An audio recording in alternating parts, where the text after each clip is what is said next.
Salmo 102, el versículo 25 al 28, leemos la palabra del Señor.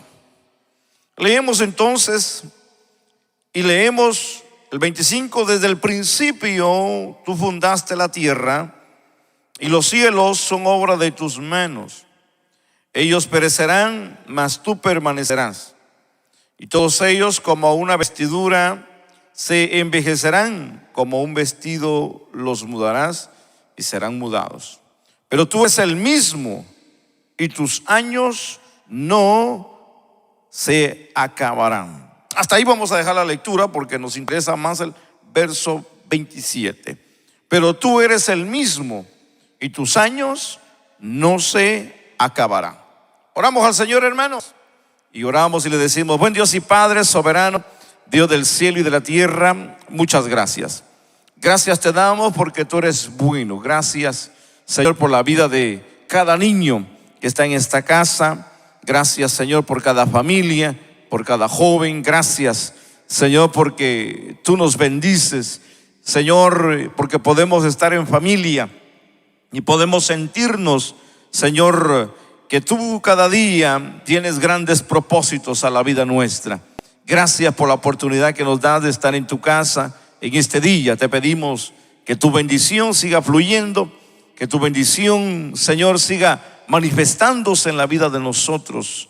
Señor, te pedimos que tu palabra llegue hoy a la vida de nosotros. Gracias te damos por Jesucristo, en Cristo Jesús. Amén y amén. Tenga la amabilidad, por favor, de tomar su lugar. Muchas gracias.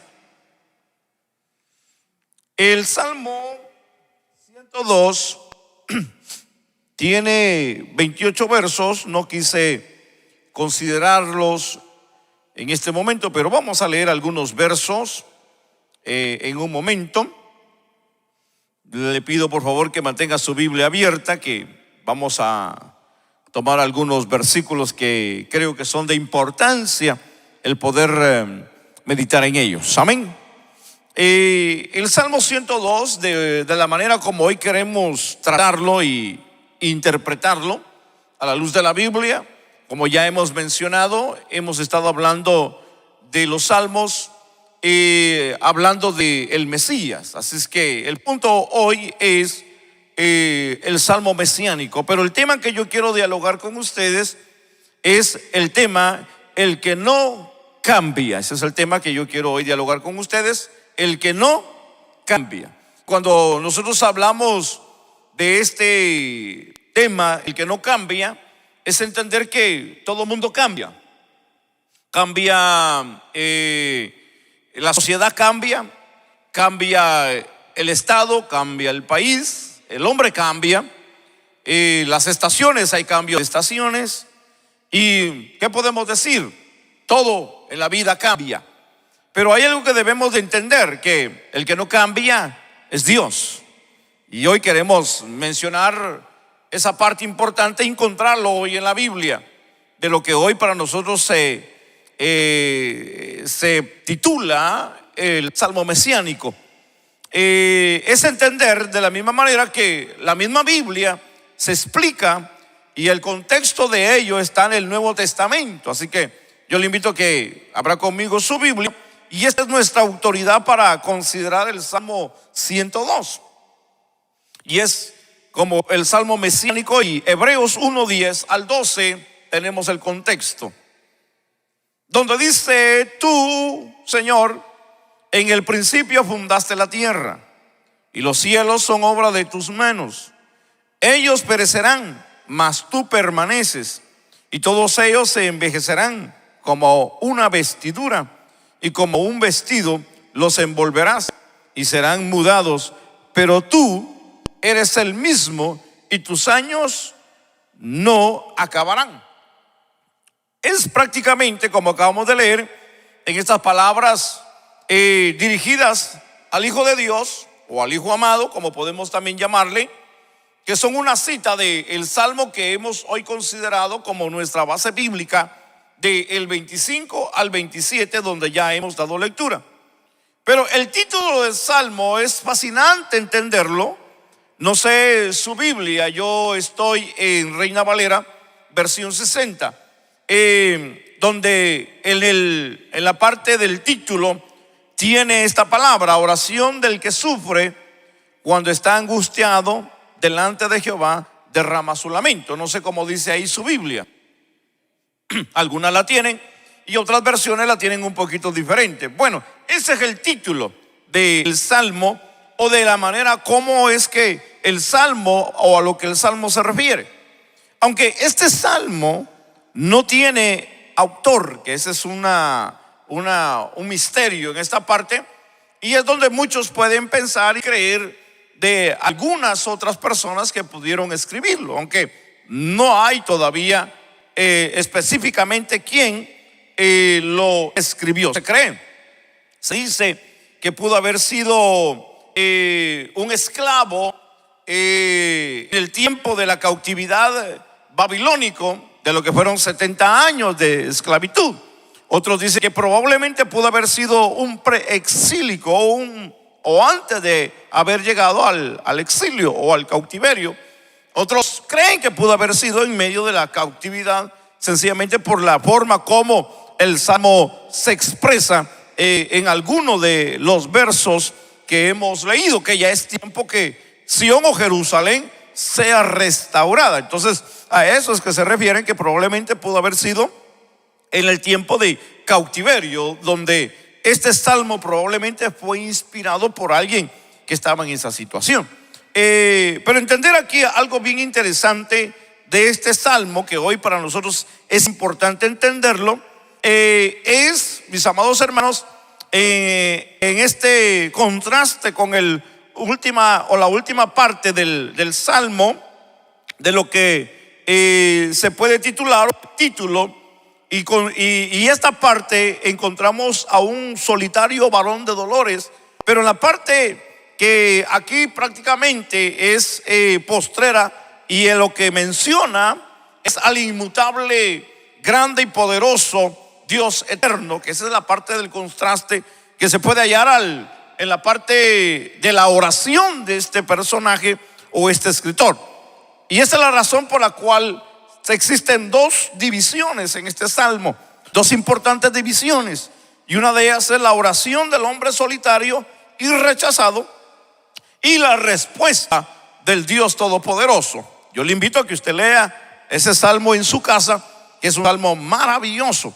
Pero déjeme leer algunos versos con ustedes. Vamos al Salmo 102 en el verso 1, para poder entender de lo que yo quiero hoy hablar con usted, porque es interesante que hablemos de estos versos al principio.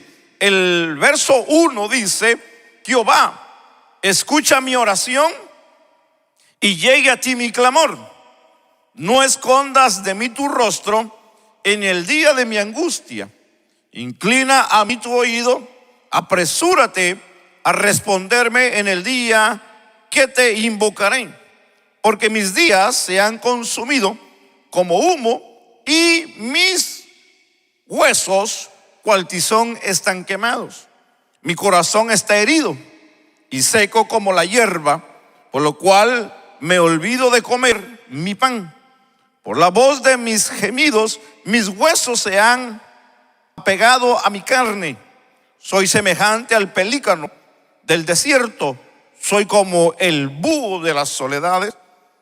Velo, y soy como el pájaro solitario sobre el tejado. Cada día me afrentan mis enemigos, los que contra mí se enfurecen y se han conjurado contra mí. Por lo cual yo, como ceniza a manera de pan, y mi bebida mezclo con lágrimas a causa de tu enojo y de tu ira, pues me alzaste y me has arrojado. Mis días son como sombra que se van, y me he secado como la hierba. Mas tú, Jehová, permanecerás para siempre, y tu memoria de generación en generación. Fíjese qué palabras de este salmo, de este hombre que está expresando esas palabras tan, ¿cómo podemos decir?, tan dolorosas, tan angustiadoras. Y es que no hay nada tan difícil escuchar a una persona que en realidad el problema lo está agobiando y lo está turbando, que eso es lo que aquí estamos observando y acabamos de leer de un personaje que definitivamente le está yendo, hermano, como decimos nosotros, ¿verdad? Como en feria. Y que todo lo que le está sucediendo y viviendo en la vida le está ocasionando no solamente tristeza, sino también dolor, que esa es la parte que estamos considerando, porque en la primera parte de estas dos secciones, que es la oración del hombre solitario y rechazado, del 1 hasta el 24, que no leímos hasta el 24, es entender en esta parte tan importante que del 1 al 24 hay tres principales temas. Y hablamos aquí en esta oración que hace este hombre, porque lo que está pasando aquí es que hay un hombre que está haciendo una oración. Hay un hombre que está clamando, hay un hombre que está pidiendo ayuda, hay un hombre que se está acercando a Dios. Entonces, cuando entendemos esta parte, es entender tres temas bien importantes. Y es entender en este hombre de lo que para nosotros hoy es importante. Y vamos a ponerlo porque estamos hablando del tema del Salmo mesiánico. Entonces hablemos del hombre divino, y ese es Jesús para nosotros bíblicamente. Pero entendamos tres cosas bien importantes de esta oración, y es que hay un lamento, hay una soledad y lo efímero de lo que es la vida en sí. Entonces, tres puntos bien importantes que podemos entender en esta oración al principio de este salmo, de lo que este personaje hoy viene a traernos la reflexión. Entender que la oración es hablar con Dios. La oración tiene poder. Pero cuando oramos, cuando el individuo ora, no ora siempre con la misma actitud. Hoy ya vemos aquí un grupo de gente que si todos ponemos a orar en un momento de clamor, cada quien vamos a orar diferente y de una manera muy distinta, y es a nuestra necesidad y a nuestra condición. Algunos orarán dando gracias, otros tal vez quejándose, otros pidiendo ayuda, y otros probablemente, ¿verdad? Pues no tendrán palabras para orar. Pero a lo que yo quiero referirme es de que la oración es la oración, pero muchas de las veces es con diferente sentido es que se hace la oración. Entonces, cuando hablamos de este punto, entendamos que la oración de este personaje es una oración completamente de agonía y completamente de dolor, porque es un personaje que está pidiendo auxilio a Dios. Y número uno de los tres puntos bien importantes que podemos observar aquí es el lamento. Hay un lamento que este hombre está considerando de una manera fuertemente, que esa es la parte que debemos de entender aquí en esta parte. Y cuando hablamos aquí que su lamento, de una manera hay un diálogo en esta oración, y es entender que es el diálogo entre el padre y hijo, y se ha de una manera sumergido que el escenario de este diálogo se puede decir y se ha creído que pudo haber sido en el Getsemaní, que esa es una parte interesante porque el contexto nos ayuda a entender lo que pudo haber pasado en muchas de las oraciones que el Señor llevó a cabo en su vida ministerial aquí en la tierra. Hebreos capítulo 5 versículos 7 y 8 nos ayudan a entender un poquito más esta parte, donde nos enseña que en los días de su carne, dice el versículo, ofreciendo ruegos y súplicas con gran clamor y lágrimas al que le podía librar de la muerte, fue oída a causa de su temor reverente. Entendamos que aunque era hijo y por lo que padeció aprendió, dice la Biblia, obediencia. Entonces el contexto que es Hebreos capítulo 5 nos habla de esa agonía y de ese dolor, de ese sufrimiento que no podemos de una manera sondear, de una manera profundizarnos de aquella agonía que pudo haber sentido el Señor, que al grado que la Biblia dice que su sudor eran como grandes gotas de sangre que caían a tierra.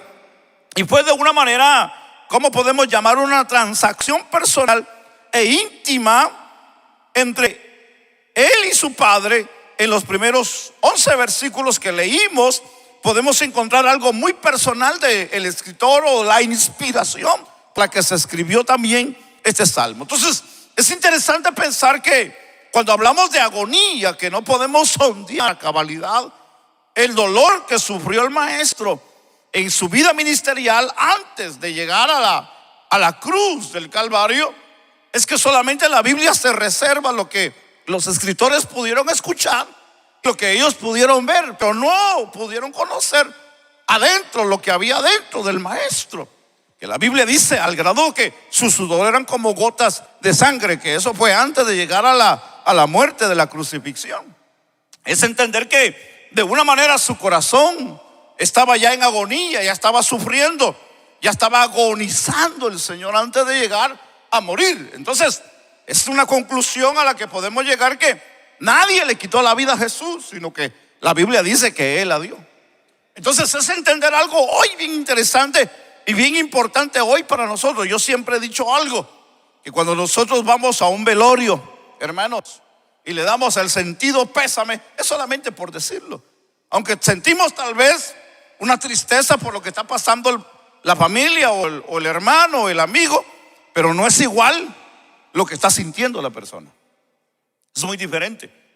Porque usted dice, mi sentido pésame, y usted al quitarse de ahí puede sonreír al otro lado, pero la persona que está ahí sentada está quebrantada y está sufriendo el dolor, que no tiene ni ganas de reírse, pues, porque hay una pérdida, hay un dolor, hay un quebranto. Entonces muchas de las veces nosotros con esa palabra, pues, como queremos decir, yo siento lo mismo, y esa es una gran mentira, de la cual yo pienso que debemos de cambiar esa palabra, ¿verdad, hermanos? Y poder darle otro, ¿cómo podemos decir? Otro cuadro a esa expresión. Gracias, hermanos. Entender que cuando nosotros hablamos de el dolor que existe en la persona y que nosotros no le estemos pasando, no podemos expresar o definir el dolor que tiene esa persona. De la misma manera, Jesús, el dolor que Él pasó, y aunque los discípulos pudieron verlo y estar cerca de Él, pero no sintieron lo que Jesús estaba sintiendo. La Biblia registra hechos y acontecimientos, y de una manera esconde una profundidad de la persona, del corazón de Jesús. Entonces, es importante entender que la Biblia nos enseña y nos da algunos rastros de esa parte, pero entendamos lo que la Biblia sí nos enseña, y entendamos lo que significa para nosotros lamento, para poder entender lo que el Señor en sí, ¿verdad?, pudo haber pasado. El lamento es una expresión de pena, es dolor, decepción o luto. La Biblia tiene muchos ejemplos hoy para nosotros de lamentos. Casi podemos decir que todos los libros proféticos incluyen un lamento. También hay salmos. Incluso Jesús, cuando recitó el Salmo 22:1, de alguna manera lo recitó en la vida propia, en la cruz. Nehemías 1:4 registra la reacción también, en este caso la devastación o la noticia de la devastación de la ciudad cuando fue incendiada o saqueada, y esto fue Jerusalén, que estaba en ruinas, donde dice, cuando oí estas palabras, dice, me senté y lloré e hice duelo por algunos días, y ayuné y lloré delante del Dios de los cielos. La palabra que usa aquí, lloré, también se puede traducir como lamento. Entonces, cuando usamos la palabra lamento, estamos hablando de dolor, de angustia, de quebranto, de sufrimiento, de agonía. Entonces, cuando vemos aquí esta palabra, que para nosotros podemos hoy entender la palabra lamento, es entender, mis amados hermanos, que el Señor pasó un momento de lamento, de dolor, de sufrimiento, al poder entender que estaba en un momento ya a punto de dar su vida, aunque recordemos que el Señor había venido con ese propósito, pero como ser humano, como persona, sintió dolor, sintió agonía, sintió quebranto, sintió desesperación, se sintió que por algún momento de la vida sintió, humanamente hablando, que era difícil pasar esa prueba. Por eso que en el Getsemaní él ora al Padre y le dice: Padre, si es tu voluntad que pase sobre mí esta copa, dijo, que no sea mi voluntad sino sea la tuya. Porque humanamente hablando, físicamente, porque él era 100% hombre y también era 100% Dios. Pero como humano, la parte humana tiembla, la parte humana se siente, la parte humana llora, la parte humana resiente. Esa era la parte que estaba sufriendo en la vida de él. Pero como Dios, él estaba victorioso y parado y bien parado y firme en lo que él quería hacer. Pero como ser humano, la carne estaba de una manera sufriendo, porque iba a llevar sobre de él un peso, una carga que fácilmente nadie podía llevar, y solamente alguien la podía llevar, y era Jesús en su cuerpo, pero a través de la fortaleza divina del Dios del cielo que estaba en la vida de Jesús, hermano. Porque humanamente era imposible, porque nadie en la vida podía llegar hasta ese cuadro, sino solamente el Hijo de Dios, que vino a tomar forma de hombre para poder ejecutar lo que venía a ser la restauración y la salvación del hombre. Entonces es interesante pensar en esta parte, y es su lamento. Pero entendamos aquí algo, otra parte importante, y es la soledad. Y aquí emplea 3 límites. Hay 3 límites en esta parte importante de lo que es la soledad, y emplea de una forma 3 puntos. Y es que él se compara y dice: soy semejante al pelícano. Otro dice: soy como el búho. Y tercero usa la palabra: soy como el pájaro.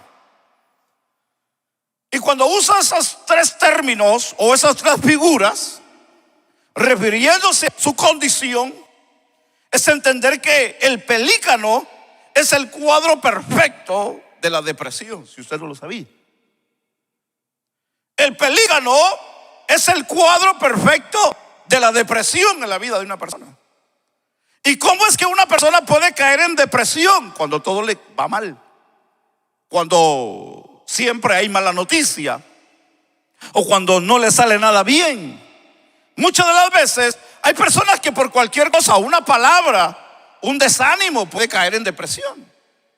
Hay personas que, hermano, no pueden resistir un cambio, caen en depresión. Entonces aquí el cuadro del pelícano es el cuadro perfecto de lo que es la depresión. Estando en lo que es a la orilla de una ciénaga con la cabeza sobre el pecho, es entender que el pelícano es un ave o un animal que muestra, como dijo el escritor Thompson, y se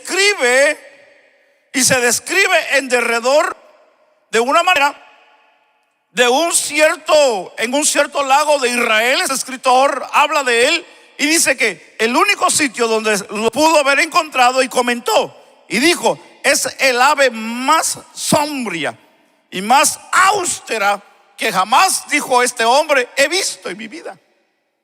Dice que es un animal que es raro verlo, porque el salmista usó la palabra desierto, no de los que están a la orilla del mar, porque los pelícanos que están a la orilla del mar, aunque son similares, y si usted se da cuenta que son los que conocemos, el pelícano siempre no está erguido como otras aves. El pelícano, su cuello está incrustado al pecho, y que él cuando se para está así. Una actitud muy diferente a las demás aves. Entonces, cuando uno ve al pelícano en esta parte, que lo que aquí viene a representar la depresión, es entender la actitud del ser humano, pues. El ser humano, si usted se ha dado cuenta, el ser humano refleja lo que también es en su vida. Cuando está alegre, sonríe. Cuando todo le está yendo bien, saluda a todo el mundo. Cuando le está yendo de maravilla, es la persona más más alegre y es la persona más sociable. Pero cuando le está yendo mal y le está yendo de la patada, es como el pelícano, se arrincona y baja la cabeza y se aísla. Una persona que vive en depresión siempre vive aislada. ¿Sabía usted eso? No se ríe, no es sociable, no platica, y todo lo que escucha piensa que es en contra de él o de ella. Es una persona que, si usted lo ve en las iglesias, el problema de él que no está tranquilo, se desespera. Y es una persona que no presta atención muchas de las veces. A veces no sabemos qué puede ser, a veces cansancio. El cansancio produce sueño, como dice el proverbio. Muchas de las veces puede ser enfermedad, pero muchas de las veces la depresión en la vida de una persona lo hace siempre ver hacia el piso y no hacia el frente. Por eso que una persona que tiene problemas depresivos siempre va a estar inclinado, sentado o distraído por otro lado y no hacia el frente poniendo atención. Es una persona que no está centrado en lo que está haciendo. Y eso es un problema en la vida cristiana y en la vida de muchos creyentes, porque eso no lo deja ser feliz y no lo deja disfrutar ni el momento, ni el lugar, ni la ocasión, ni las victorias que el Señor tiene a la vida de él. Entonces, una persona que tiene esta actitud no puede gozar de los beneficios porque está pasando por una etapa de soledad, de tristeza, de agonía, de quebranto en su vida. Y así se sentía este personaje, así se sentía este escritor. Y eso quiere decir que cuando uno ve a la... Miren, hermanos, que no hay necesidad de ir a ser, ¿cómo se dice? Psicólogo, pues, para entender esto. Cuando alguien lo saluda a usted y no lo saluda de buena manera, dice, algo carga. Algo está arrastrando en la vida. Porque qué raro que ayer casi hasta me besaba y hoy ni me quiere ni saludar. Es muy notable, es muy notorio. Se ve rápido. Entonces, es entender la condición del hombre. El hombre es variable. El hombre cambia. Las circunstancias lo hacen cambiar al hombre y a la mujer. Entonces, es entender aquí lo que el salmista está dando a conocer.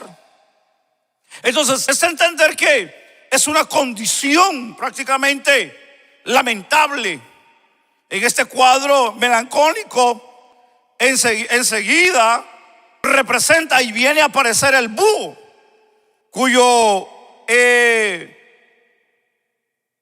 canto, se puede decir, es un canto de tristeza y se oye entre las ruinas, entre los abatimientos, entre los edificios abandonados, entre los cementerios, entre los bosques, etcétera, etcétera. Y este animal es un animal que siempre anda solo, no anda en grupo. Es un animal que usted lo escucha y en el día está bien dormido, y es que en la noche, en la soledad de la noche, es donde hace su ruido, pues. Entonces, esto viene a representar una soledad en la vida del individuo. Es aquella persona, como vuelvo y repito, que no le gusta socializarse con nadie. Es una persona muy aislada. Es una persona que no siente ganas de hacer nada. Es una persona que no tiene ni ganas de vivir, ni ganas de hacer, ni ganas de enfrentar la realidad. Si viene algo, dice que venga, ¿qué me importa? Que fíjate que están hablando de ti, que sigan hablando, a mí no me interesa. Fíjate que allá están regalando dinero, que sigan regalando, no le importa nada. Es una persona que su soledad lo hace vivir alejado de todo el mundo. Fíjate que viene la tía Pancracia, que venga Pancracia y que venga quien venga, a mí no me interesa que venga. Fíjate que nos invitaron a un viaje lejos para ir, pues vaya usted, a mí no me inviten a esos lugares. Son personas que caminan en una soledad y en una agonía porque no le hayan sentido a nada en la vida. Entonces son como los búhos. Son feos los búhos, ¿verdad, hermanos? Y los pelícanos también son horribles, pues. No sabes que se pueden uno meterlos a la casa y tenerlos como una mascota. Hay mucha gente que le gustan a los búhos, pero los pelícanos yo no he visto que lo tengan como de mascota. Hermano, el salmista se sigue poniendo como ejemplo de estas aves, de la manera como él se sentía, porque lo que estamos entendiendo es cómo él se sentía. Y entender aquí, y hablemos del gorrión. En cambio, es un pájaro sociable. El gorrión es muy alegre. El gorrión le gusta correr, le gusta brincar, le gusta volar. Guau, guau, y es una ave que se puede hoy interpretar como muy sociable, muy alegre, muy dinámico, muy entrometido. Y es una ave que es muy bonita. Pero cuando esta ave pierde su pareja, es una ave muy silenciosa, que no hace ruido para nada. Cuando está con su pareja es muy bullista, es muy alegre, canta, grita y hace un montón de ruido. Pero cuando se le muere la pareja, los que tienen pareja, es el ave más callado que puede existir en las aves. Entonces, de una manera el salmista se está expresando y se está sintiendo de esta manera, y toma el ejemplo de estas tres aves que tienen un sentido muy importante para poder hoy entender cómo se sentía el salmista en su dolor, en su soledad, en su quebranto, en su abandono. Y todos estos tres emblemas de la extrema soledad, uno puede sentirse de una manera, tal vez en algún momento, yo no sé si a usted le ha pasado en la vida, tal vez se ha sentido triste, se ha sentido solo. Incluso muchos han llegado a creer que nadie los ama, cuando todo el mundo le dice que lo ama. Mucha gente se han sentido solos en medio de multitudes. Hay gente que se sienten abandonados y se sienten que están solos en el mundo cuando viven en medio, en el centro de una gran ciudad. Porque, hermano, a veces no es tanto lo que está alrededor, sino es cómo se siente la persona. Entonces entendamos aquí la soledad de Cristo en su vida sobre la tierra. Y de una manera así es como se enfatiza en los evangelios, en 4 contextos. De lo que hoy nosotros podemos mencionar es uno: el hogar. El hogar tenía mínimo 4 hermanos y más de una hermana, como dice Marcos capítulo 6 y el versículo 3. Yo le invito a que vaya conmigo a la Biblia, porque es importante entender esto en la Biblia. Mire lo que dice Marcos, el capítulo 6 y el versículo 3.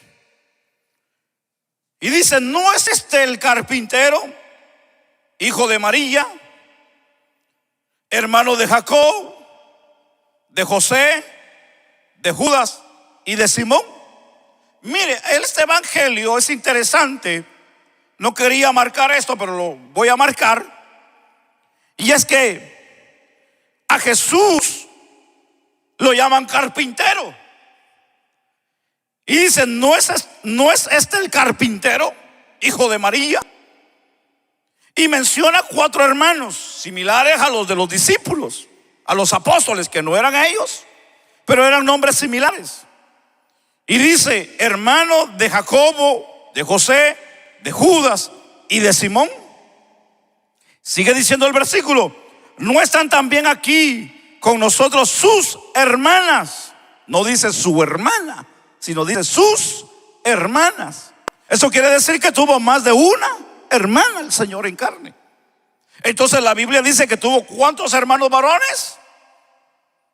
4, y hermanas más de una. Entonces la Biblia dice que Jesús tuvo hermanos. Y es interesante pensar que el mismo Salmo 69:8 habla y dice: extraño he sido para mis hermanos y desconocido para los hijos de mi madre.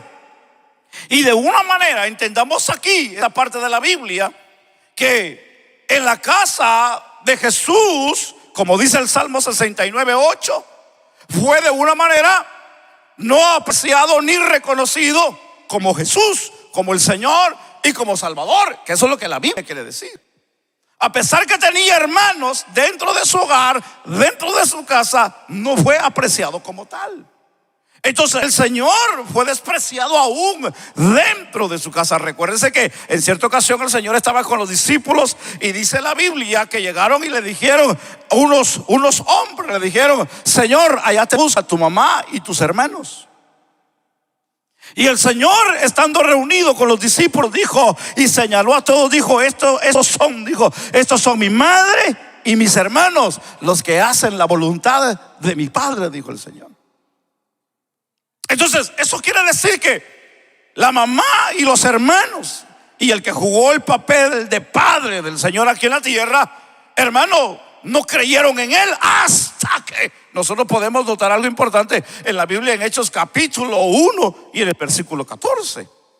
Mire lo que dice la Biblia en Hechos capítulo 1 y el versículo 14. Es importante que usted tenga claro ese versículo. Dice el versículo 14: todos estos perseveraban unánimes, dice la Biblia, en oración y ruego.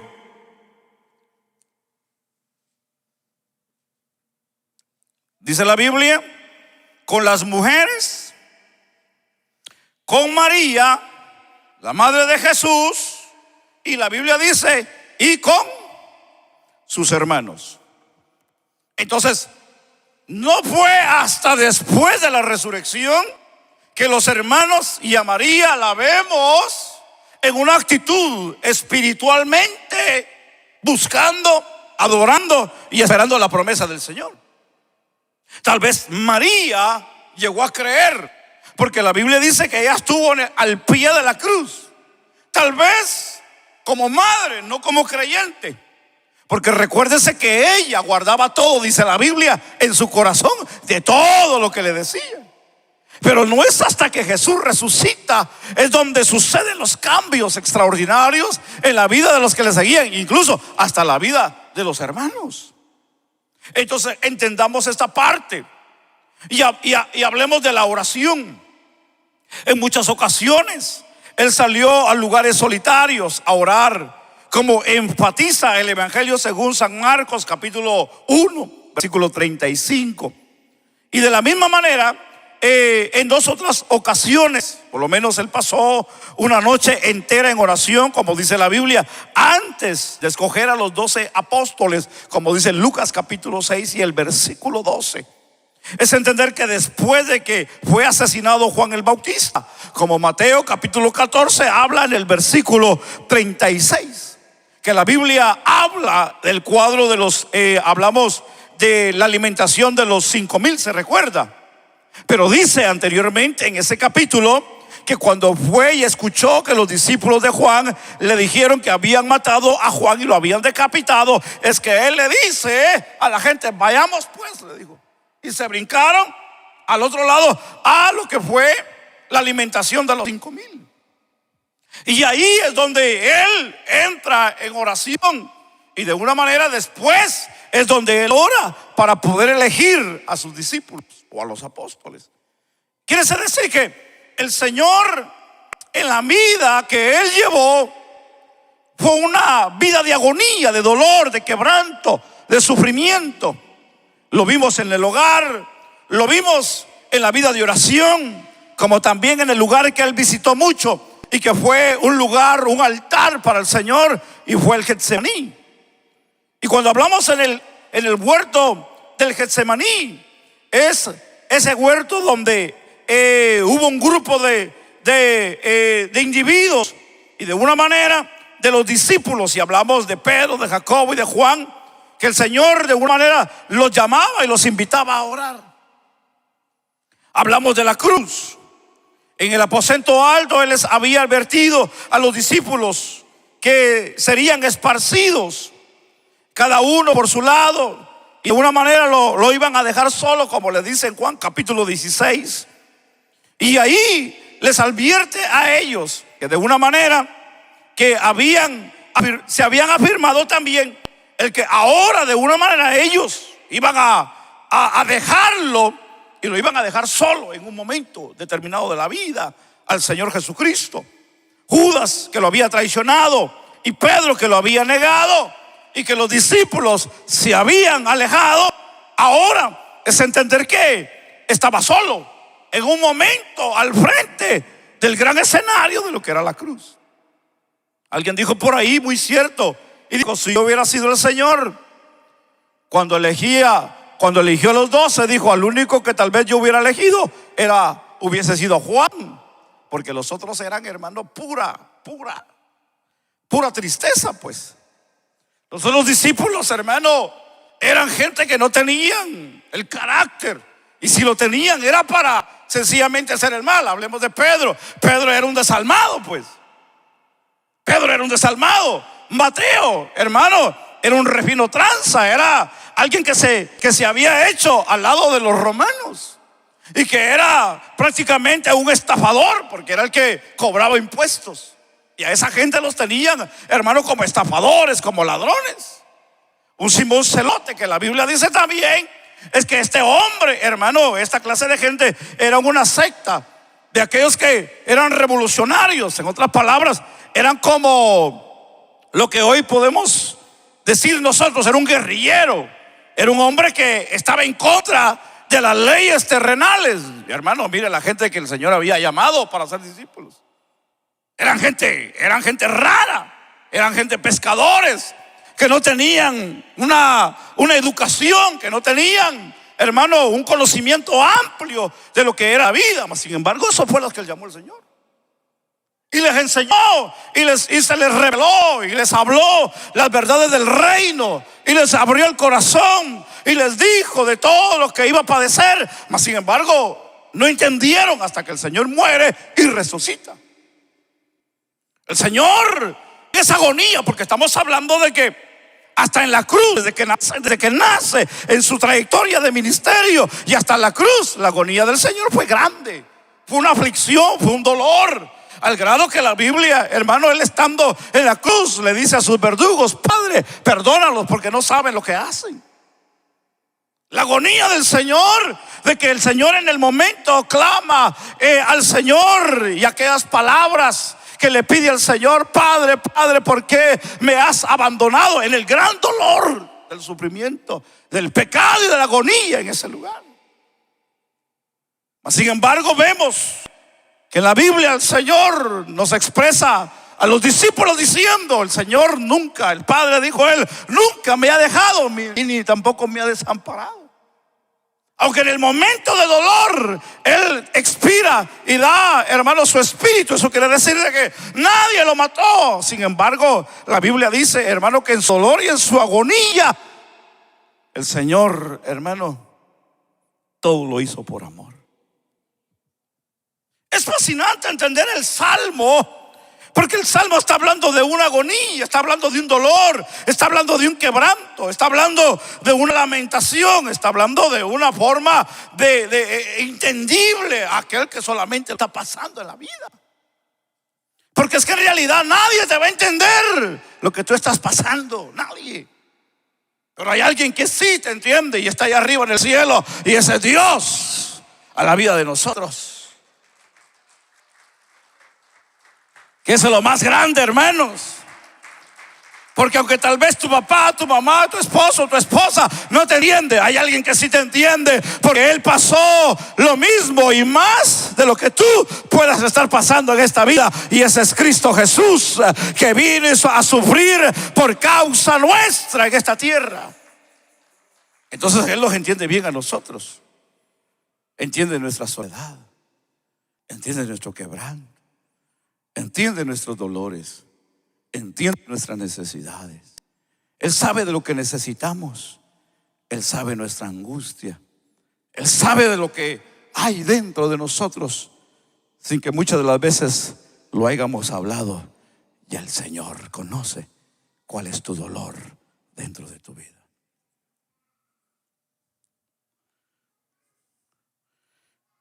Pero déjeme hablar del otro punto, y es la vida efímera. Y esto entrega tres símbolos en la brevedad de la vida.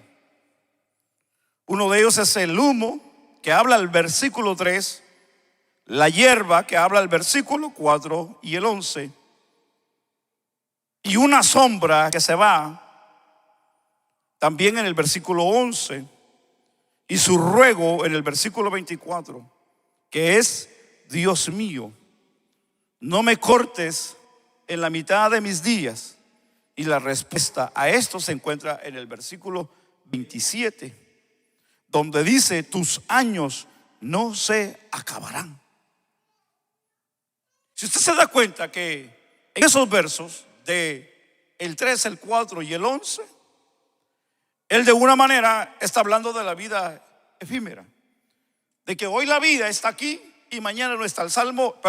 El escritor del salmista dice de que la vida es como la flor del campo, que hoy nace y mañana ya no está.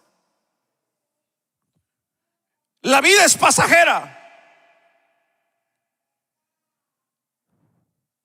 Al hombre se le ha dado que cumpla 70 años y en los más robustos, dice la Biblia, 80. Quiere decir que la vida en cualquier momento puede pasar. La vida no es eterna, aunque nosotros edificamos para vivir toda la vida aquí en esta tierra. El problema es que hay mucha gente que piensan que nunca van a morir, piensan que son superhombres, mujeres, y dicen: no, yo. Y mucha gente pelean para no morirse. Todos peleamos para no morirnos. En los hospitales, ¿cuánta gente no está peleando para no morirse? Porque el hombre no quiere morirse. Y es entendible. Y está bien cuando no tiene a Cristo en el corazón y no tiene una esperanza de vida. Pero aquellos que tienen una esperanza de vida y que saben que tienen una vida mejor y eterna en Cristo, ¿para qué seguir sufriendo en esta vida? Pues así de sencillo. Al menos yo pienso así, yo no sé usted. Si para mí el vivir es Cristo, como dijo el apóstol Pablo, y el morir es ganancia, entonces ¿qué estoy haciendo yo en esta vida? Que tampoco voy a tentar a Dios para que me lleve rápido, tampoco. Pero si Dios dice: he decidido llevarte, yo le digo: Señor, con toda libertad, llévame, no tengo ningún problema. Yo no le voy a pelear a Dios ni a la muerte. Eso sería algo absurdo en la vida de un creyente. Claro, si el creyente no está seguro, entonces sí hay que pelearle, pues. Hay que pelearle. Pero la Biblia dice que la vida es como la flor del campo, es como la hierba. Usted tiene que entender que la vida hoy está y mañana no está. Y es que no importa que llegue a los 80 años. Hay gente que se mueren a los 10, 15, 20, 30, 40, 50, hermano. No hay edad para morirse. El problema es que ahorita puede estar en lo más glorioso de su vida y mañana se puede ir. Ahorita puede estar planificando lo más grande de su vida futura y mañana se puede ir. Ahorita puede decir: estoy viviendo el mejor momento de mi vida y mañana se puede ir. Hoy puede estar celebrando cualquier evento de su vida que pueda estar gozando y mañana se va. Porque la vida no la tenemos comprada, hermanos. La vida le pertenece a Dios y Dios decide cuándo la vida se nos va a nosotros. Lo único que quiero hoy hacerle es conciencia a usted. Y con todo respeto, no me refiero a los que hemos pasado o estamos de una manera pasando una etapa de enfermedad. Porque cuando no hay enfermedad nos sentimos los más fuertes, los más valientes. Pero cuando nos tira la enfermedad, ay, hermanos, una tosecita sentimos que ya nos vamos. Y no decimos que le pegue una fiebre, y no decimos que le pegue un dolor en el estómago, o que le caiga un dolor de cabeza, o que diga el doctor, usted se va a quedar inválido toda la vida. Ay, hermano, eso es una agonía. Porque en realidad hay que entender, hay que valorar, hay que dar gracias a Dios por la vida, hay que saberla disfrutar y hay que vivirla en el momento que Dios nos la dé de una manera sabia y entendida. Porque si usted es la persona que no está aprovechando su tiempo, su vida que Dios le ha prestado en esta tierra sabiamente, usted tiene problemas en la vida. Porque usted está viviendo el momento y no está pensando de lo que Dios tiene preparado para cada uno de nosotros. Porque algo que yo hoy sí quiero decirle a usted y que la Biblia dice es que el que muere en Cristo muere no eternamente, sino que vive eternamente en Cristo Jesús. Quiere decir que para poder vivir en esta vida tenemos que nacer de mujer. Para poder vivir dentro del reino de Dios tenemos que nacer del agua y del espíritu, como le dijo el Señor a Nicodemo. Para poder vivir una vida eterna tenemos que morir. Eso así es. Para poder llegar allá arriba tenemos que morir, hermanos. Para poder vivir eternamente el hombre tiene que morir en Cristo. Entonces hoy es importante entender esta parte. Y hoy no vine a meterle miedo. Yo hoy vengo a traerle una palabra de esperanza de Dios a su vida, a usted. Y es entender el verso 27. Porque el verso 27 hoy para nosotros es una palabra fulminante a la vida de nosotros. Si por alguna razón o momento de nuestra vida nos hemos sentido desconsolados, tristes, abatidos, es entender que lo que la Biblia hoy nos enseña a nosotros en esta parte es fascinante. Y es que la Biblia nos enseña y dice: y tus años no se acabarán. Entonces vemos que la oración tiene respuesta. Alguien dice amén. Y hace resaltar de una manera, como decimos los centroamericanos, nítidamente esa palabra. Dos pasajes en el Antiguo Testamento, después de las 62 semanas que se le quitaría la vida al Mesías, como está profetizado en Daniel capítulo 9 versículo 26. Y dice: y su generación, ¿quién la contará? Porque fue cortado de la tierra de los vivientes y por la rebelión de mi pueblo fue herido. Isaías 53:8. Pero aquí tenemos la promesa del nuevo, donde dice Isaías 53:10: verá linaje, vivirá por largos días, y la voluntad de Jehová será en su mano prosperada. Su vida en esta vez de una manera prolongarse hasta las 62 semanas que aquí contempla el Salmo 90:10, que fue cortada de los 33. La respuesta de su padre enfatiza la eternidad, y aquí es el contraste con el sueño de una manera efímero del mundo. Y hablamos que Jesús físicamente no está viviendo eternamente, sino que tuvo que morir físicamente para poder llegar a Dios, al Padre. Entonces, cuando la Biblia habla de que su generación sería contada hasta la eternidad, y que de una manera el Señor muere físicamente, pero se está refiriendo al Señor. Pero es que no se está refiriendo humanamente, no se está refiriendo físicamente, sino se está refiriendo espiritualmente en él y en la vida del pueblo. Quiere decir que el hombre tiene contados sus días aquí en la tierra, pero en Cristo tenemos una vida eterna en él. Alguien no está aquí en este día.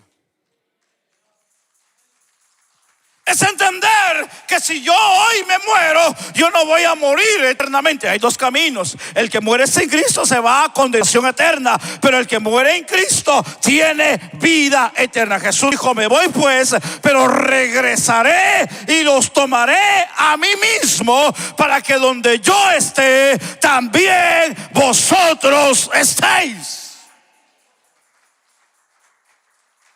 Entonces, ¿cuál es la preocupación? Pastor, la preocupación es que no tengo mañana para pagar los biles. Entonces la preocupación no es si se va a morir o no se va a morir. La preocupación es que no tiene mañana para pagar los biles. Yo quiero decirle a usted que Jesús ha prometido estar con nosotros. Ahora, si Él murió y venció a la muerte y le quitó las llaves del Hades, del infierno, a Satanás, y lo venció en la cruz del Calvario para a nosotros darnos alegría, felicidad y para prometernos una vida eterna, entonces algo que nosotros no podíamos hacer, Jesús lo hizo por nosotros. Entendamos hoy que lo que para nosotros pueda ser difícil, hermano, para el Señor no lo es, porque ya lo más grande lo hizo Él. Y si lo más grande ya lo hizo Él, entonces lo que para nosotros es una aflicción, para Él no es nada, hermanos. Porque si Dios venció la muerte, hermano, ¿cómo no nos va a dar victoria en los problemas de la vida? ¿Cómo no nos va a sacar adelante en estas situaciones que estamos viviendo? Claro que Dios nos va a sacar adelante. Claro que nos va a dar victoria. Claro que el Señor una vez más volverá a hacer el milagro, porque Dios es Dios. Alguien puede decir amén.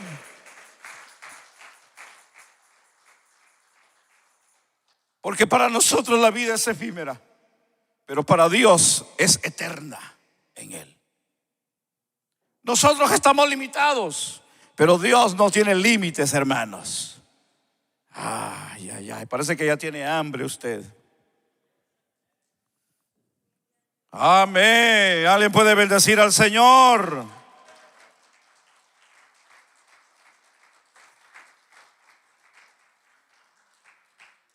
Yo creo que voy a dejar el 25 y el 28 que lo lea en su casa usted. El versículo dice: desde el principio tú fundaste la tierra. ¿Escuchó bien, verdad? No se me duerma, codee por favor al hermano si se me duerme. No muy duro, despacito. Desde el principio tú fundaste la tierra, y los cielos son obra de tus manos. Ellos perecerán, mas tú permanecerás, y todos ellos como una vestidura se envejecerán, como un vestido los mudarás y serán mudados, pero tú eres el mismo y tus años no se acabarán, dice la Biblia. Todo va a pasar, todo se va a envejecer.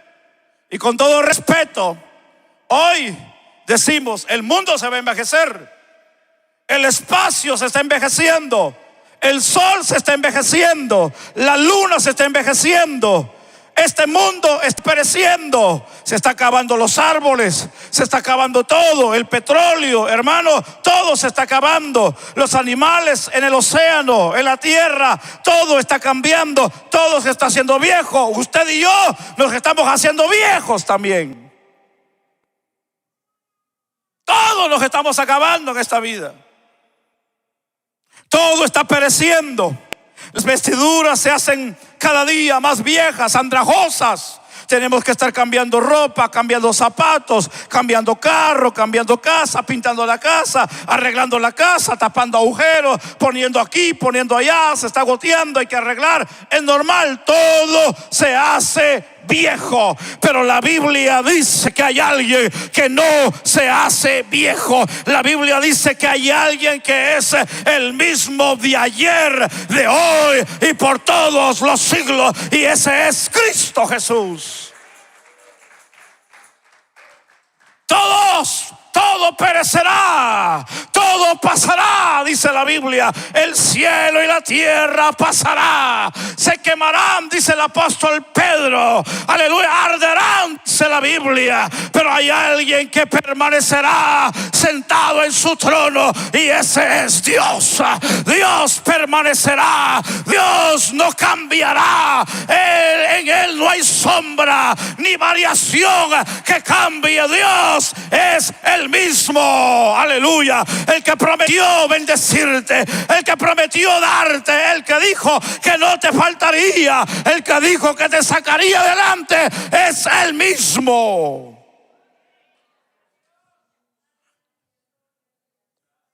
Entonces, ¿por qué nuestra actitud de pelícano o de búho o de pájaro en la soledad?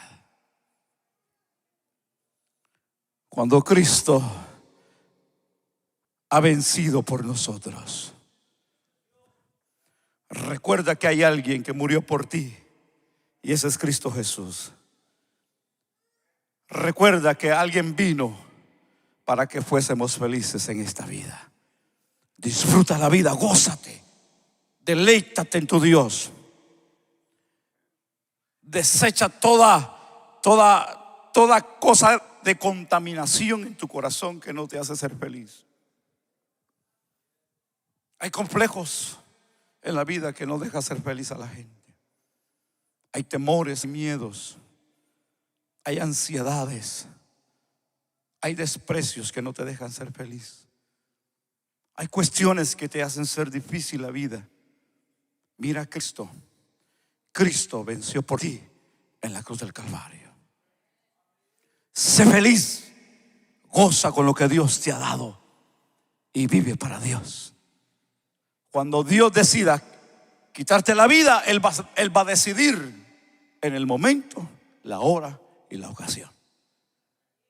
Gózate en el Señor, vive para Dios, sé feliz con los tuyos y disfruta sirviendo al Señor. Que Dios te bendiga en esta hora. No le sigo porque si no se me duermen. Pongámonos sobre nuestros pies.